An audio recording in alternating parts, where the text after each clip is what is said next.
Everybody in the building, if you have two hands, unless you don't have hands, I understand. But if you have two hands, please put them together for Angela Stanton King. Everyone's talking about my new talk show, Live with Karisha. We shoot live on Thursdays in Atlanta. It's amazing. What are you waiting for? Tap in.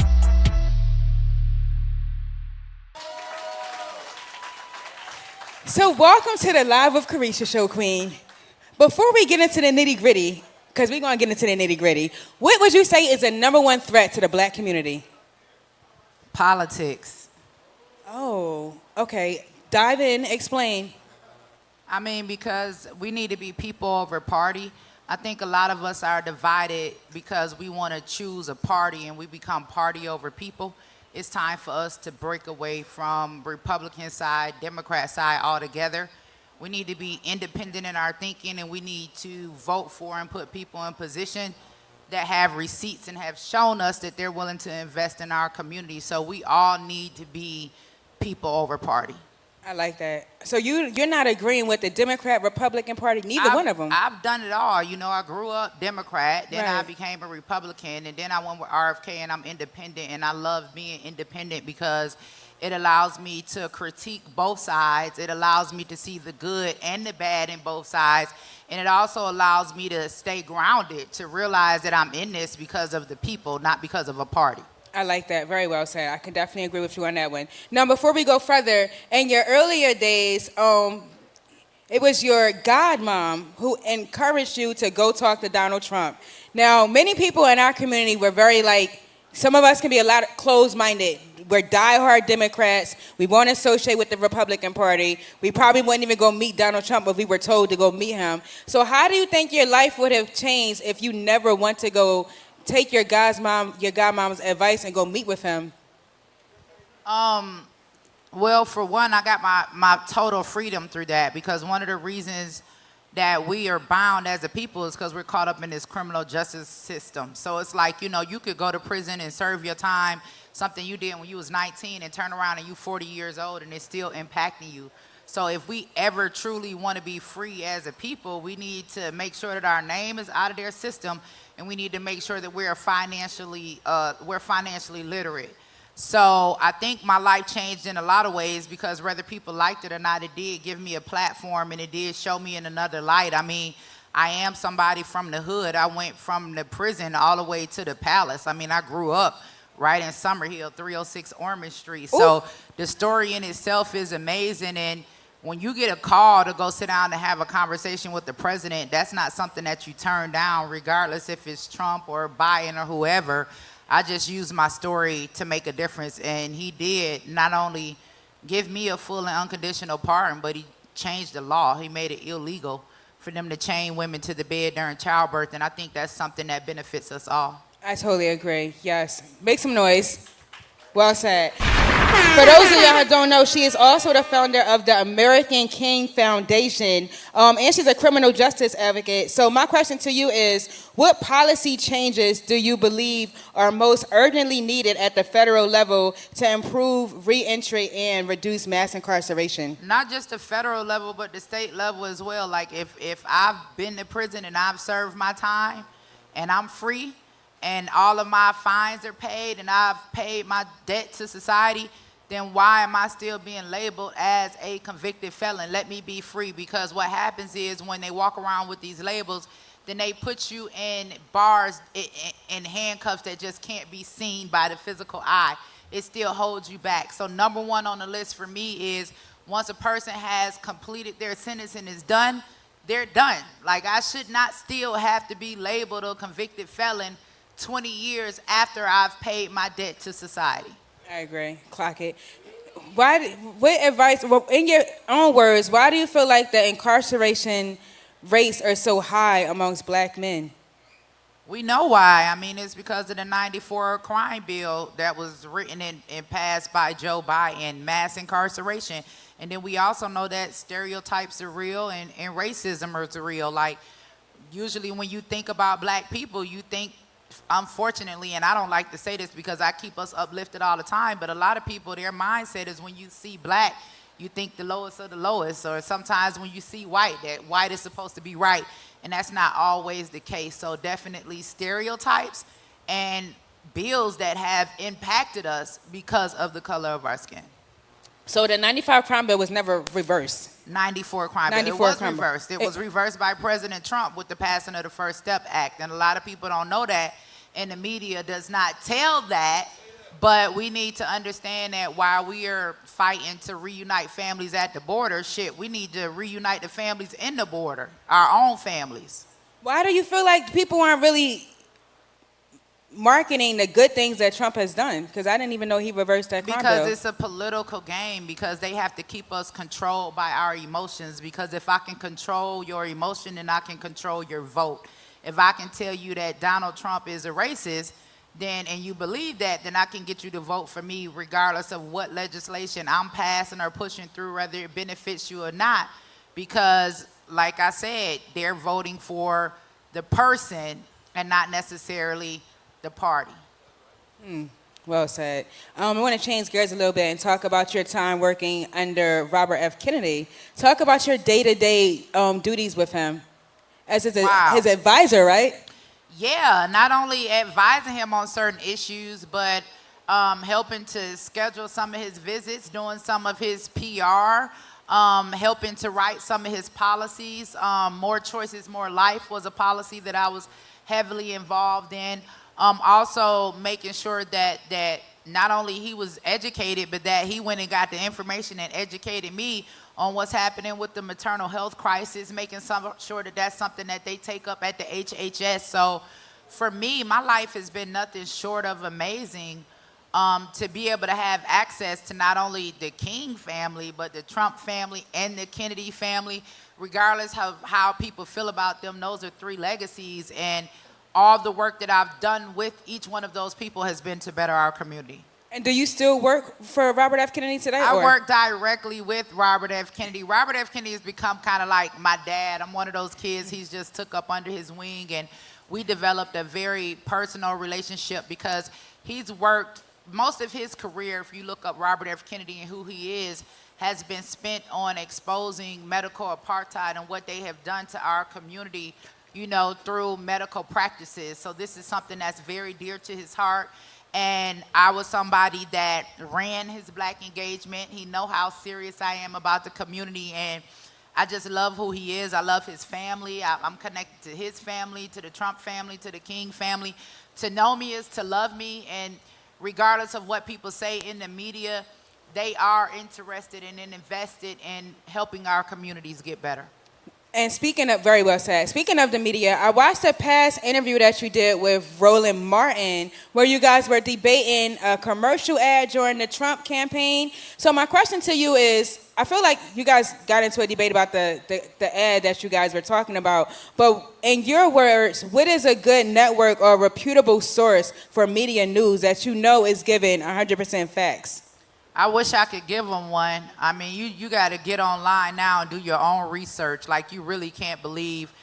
And I wouldn't advise you to believe anything that anybody says. Now, I'm a real one. I'll tell you the truth. But guess what? You still need to go research for yourself, because what happens is a lot of times media personalities or even the news, they're going to take a clip of something and then give you their narrative based off of that clip, versus you going and watching the whole entire thing yourself to see what was said before, what was said after.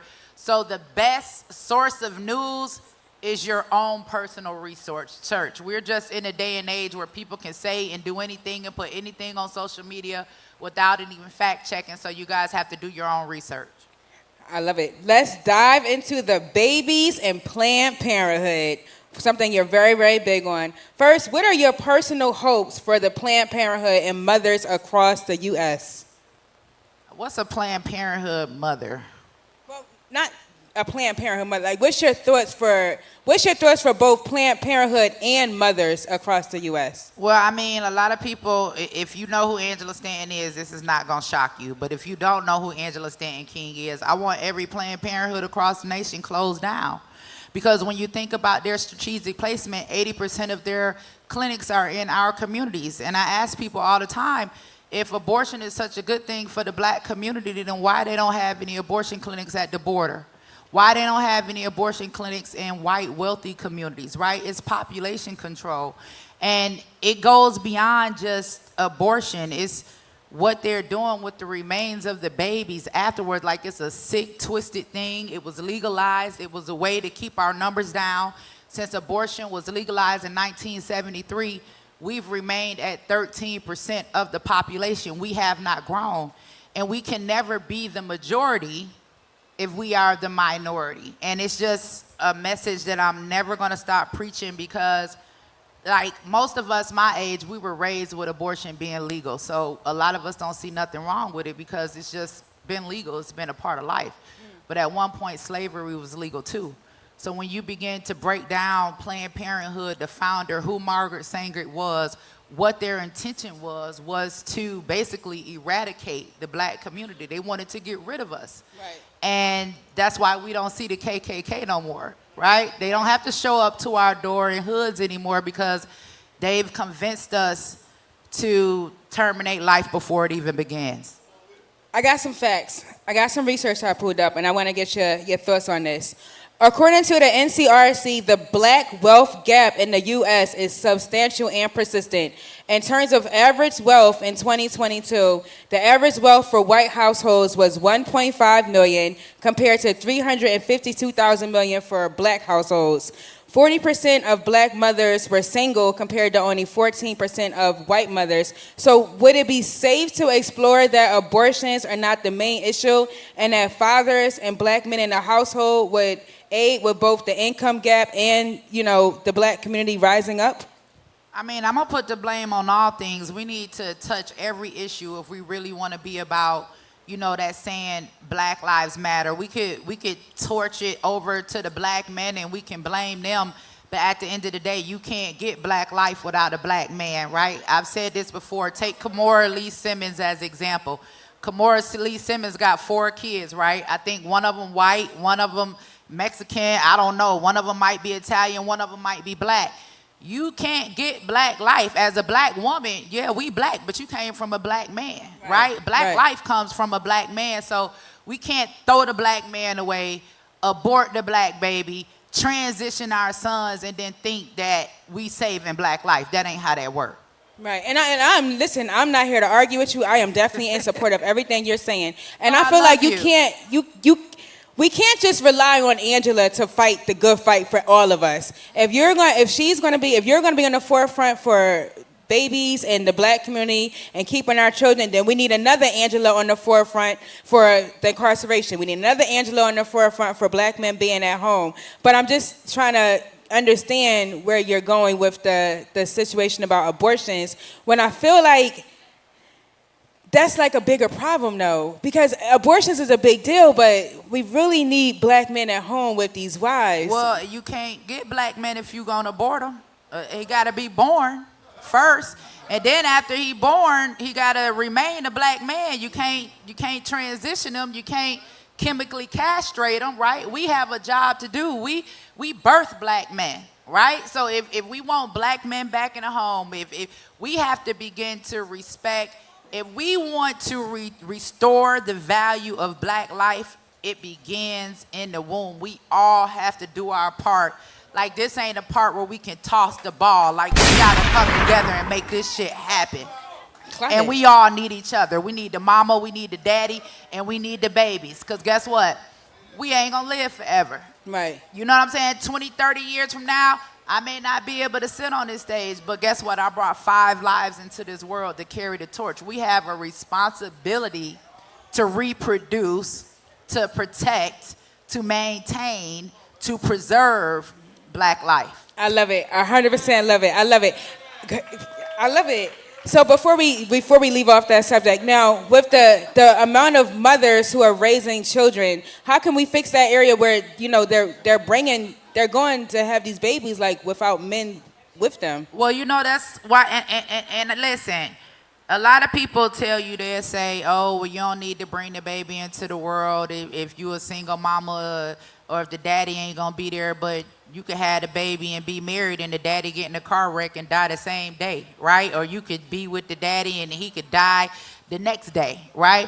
We have a responsibility as women to love and protect our children. And I've been that single mom. I mean, getting out of prison with nothing, having to scrape 2 nickels together, 5 children to raise. Nothing has been more rewarding than raising those children and giving them life. So what we have to do when it comes to supporting black women is create organizations like the one I created, Auntie Angie's House, right?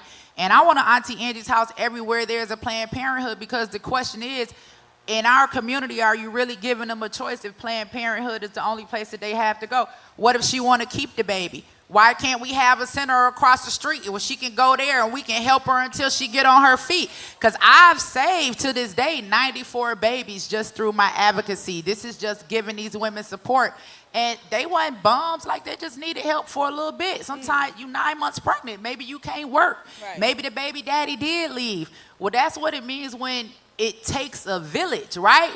Our first option shouldn't be to execute our children. We're the aunties, we're the cousins, we're the uncles. Like, when are we gonna bring this thing back together and understand that if we want to restore black life, save black life, preserve black life, it's on us. Like, politics, I use that as a tool, but politics has never helped me in anything that I've really done successfully for my community.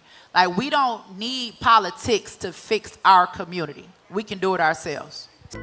At 29 Sky Entertainment, they are introducing fresh talent and creativity to the world.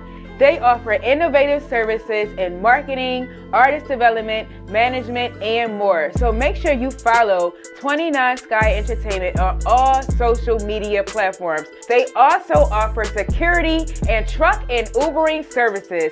That's right, they have all of the resources to help you with your music and deliver your heavy loads all around the world. Don't stress no more as an artist. Find a label that can get behind you and help you get the work done today.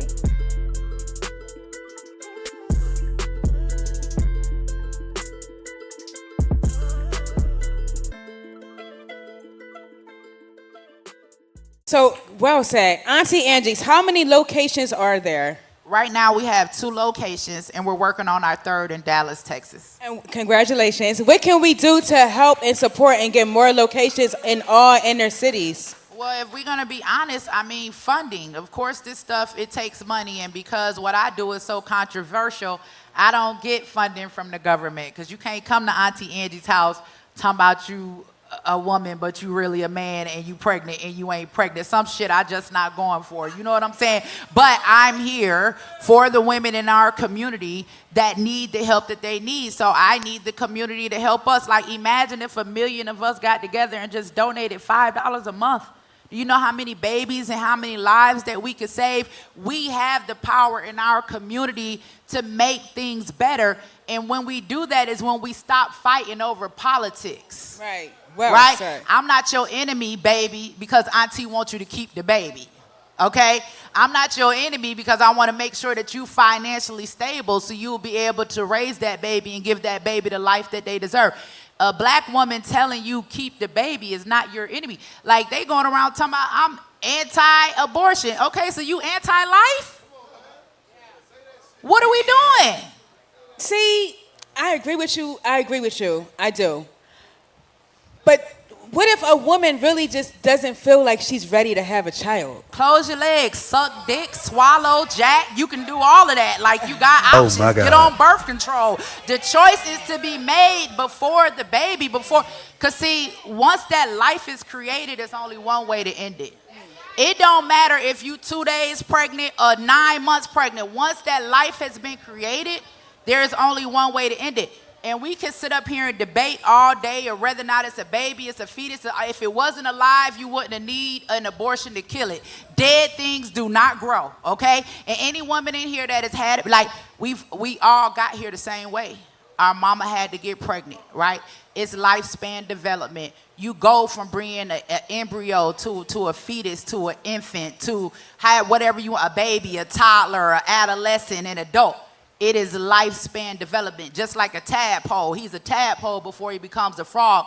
but he's still alive. Right? Right. So if we want them to value our lives, then we have to value the lives that we create, because we're the creators of Black life. I love it. I want to change gears a little bit.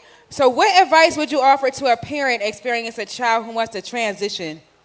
Oh, Talk shit. about it. I'm still dealing with that. You love your kids. You know what I'm saying? Like, I love my baby, but I think we live in an atmosphere where people try to make people believe that if you don't agree with every decision that your child makes, that you don't love them. But see, as the mother, I'm not supposed to think like the rest of the world, right? Because that's my seed. Right. That's my bloodline, Right. right? Like, that's my creation.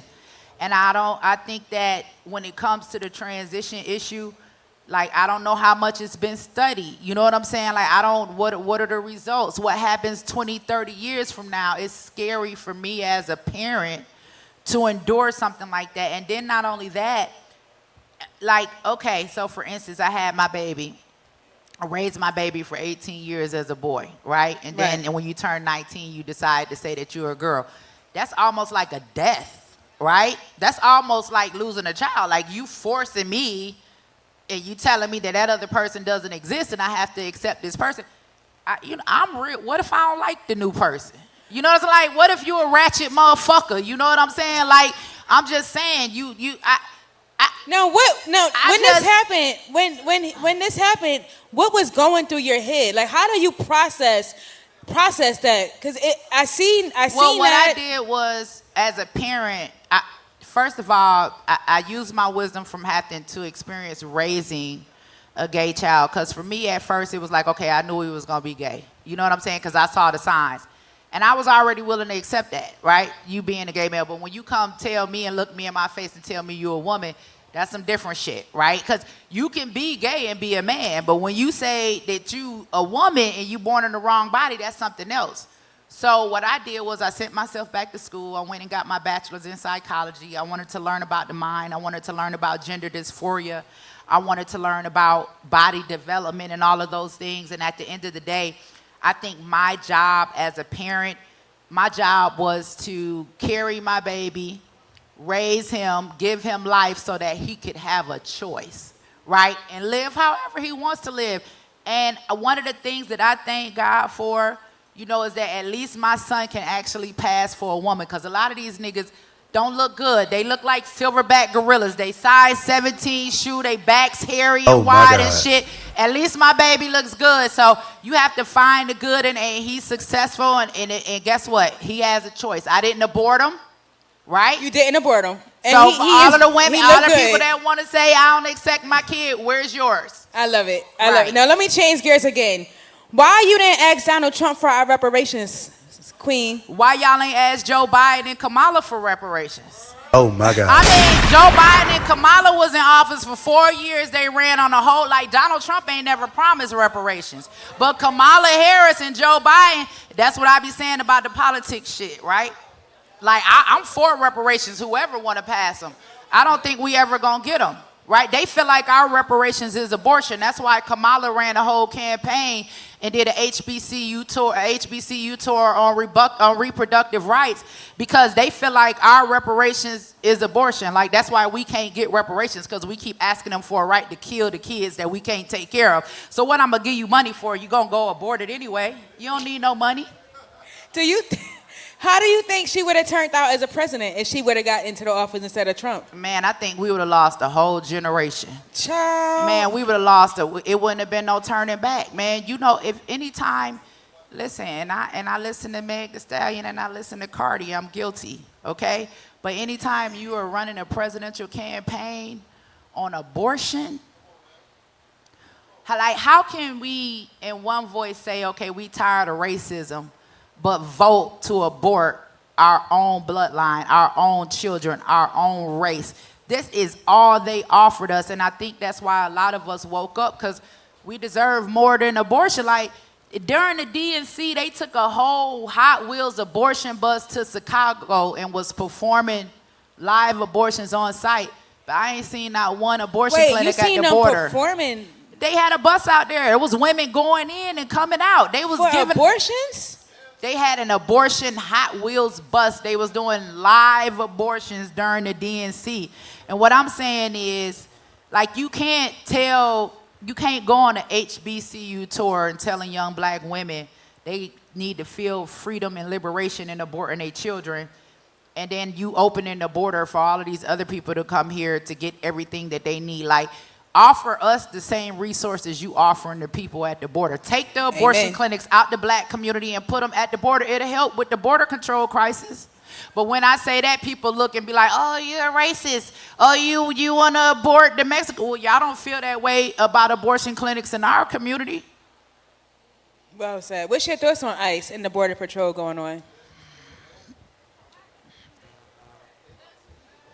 I'm going to be honest. The way I look at the government, right? I look at the government like this. The government is the parent of America, okay? I'm a parent. So when I go to work or I get my money or whatever, my check, my money, I have to take care of my house, my kids, and I got to pay my bills. I got to make sure my kids eat. I have to make sure that my house is taken care of. Now, that don't mean I won't help the people across the street or around the corner, but I have a responsibility to take care of my house first.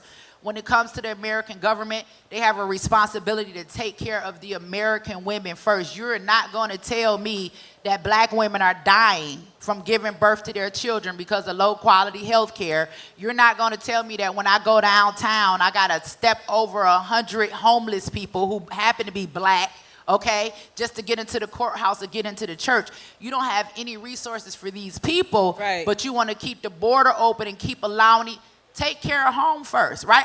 And then there is a proper way to do it, right? So say, for instance, tonight, all of these people came here to your show, right? People may have bought tickets, stood in line. What if a whole people just came and bum rushed, didn't buy tickets or nothing, and just ran in front of all of these people that's been waiting patiently, that RSVP'd to get here and did it the right way? Right. It's the right way to do it. Right. But do my thing is, way. you would think as we're all adults that we would know that. I mean, that sounds like simple math to take care of the veterans, the people that we have in the streets. Even at Georgia State, a lot of y'all you cannot walk through any building on Georgia State without getting stopped by a homeless person. There are so many homeless people on campus, and they right outside every single classroom. It's bad. Can you imagine if when a black mother got pregnant, they offered her, a down payment on her first home instead of an abortion? Is that too much to ask? I'm asking y'all. That'd be too much. Is that too much to ask? That's what I advocate for, right?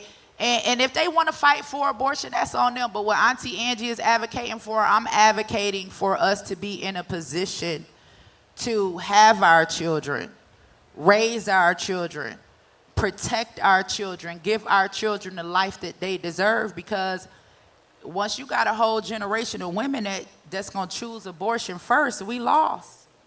Well said, Angela. Where can everybody follow you at? Where can we donate for Auntie Angie's house? Where can we help you support your movement and keep fighting the good fight? And I just want to, before we end, I want to give you your flowers. I know you're literally fighting a very, very hard battle, because it's really hard when you know the sky is blue and they're trying to tell you it's green, but you know it's blue, and y'all know what I'm talking about. Like, it's really like, that's all I'm going to say, because I don't want to, people like to get in their feelings, but you are really fighting a good fight. I just decided to step out of the argument side of it, like I did pro-life and pro-choice for a long time, and then Roe v. Wade passed. I was like, I need to be on the solution side. Like, I'm not here to control anybody's choice, but if a woman decides that she wants to keep the baby, why can't we have resources available for her and that child? And that's where I'm at. If you want to keep the baby, we are here to help you. You are not alone. And man, I got 94 something babies. I got 2 more on the way right now. Oh God, it's just such an amazing feeling when you can see the fruits from your labor. Like, you be like, in church, they be like, oh, we saving souls. But you see these babies and you see these faces and you realize you saved a whole person. And a lot of them look like us. And we can look at our families and see, we ain't got the big families that we used to have. Like, my grandmama had 10 kids. My mother's mother, my father's mother had 9. You know what I'm saying? Like, we don't have those big families no more, and that's because of the abortion clinics in our community. So I'm not anybody's enemy. I just want to give y'all another perspective, and I want y'all to spread the word about Auntie Angie's house. We doing the work in the community, and We willing to franchise. You got a house, a rental property somewhere you ain't using no more. Guess what? We can turn that into a house to help pregnant women and save lives and do our part. So if you're looking for me, you guys can follow me. I'm on IG, the Angie Stanton. I'm on X, the Auntie Angie, and you can follow my philanthropy work at AuntieAngie'sHouse.org. The Queen, Angela Stanton King at the Karisha Show, a very exclusive person. Y'all make some noise and follow her. Follow me everywhere at Karisha Diva on all platforms. As always, stay fabulous, stay blessed, keep your babies, peace. Keep them babies. Ooh, I like that one.